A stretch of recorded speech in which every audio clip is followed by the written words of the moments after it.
Want to quickly share files with nearby Apple devices? AirDrop makes it easy to send and receive photos, documents, and more with just a few taps. Follow this guide to use AirDrop for sending and receiving files on your iPhone. Let's get started.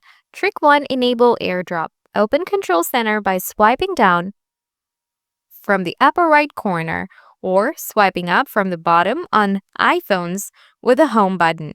Press and hold the network settings box with Wi-Fi, Bluetooth, etc.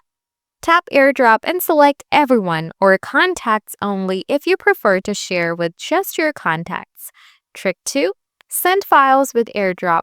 Open the app containing the file you want to send. Example, photos for images. Select the files you want to share. Tap the share icon, a square with an upward arrow. In the Share option, tap AirDrop. Select the device you want to send the file to from the list of available devices.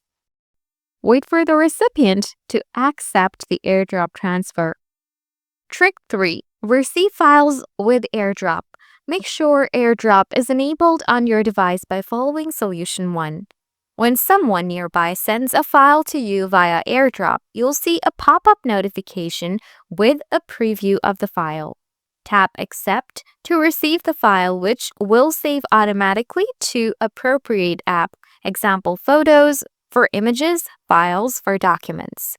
Trick 4. Change AirDrop settings. Optional.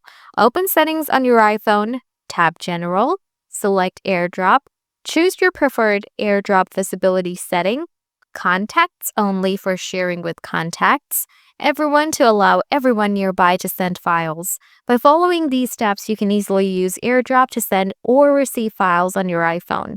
If this guide helped you, don't forget to subscribe for more tips and stay tuned for the next video.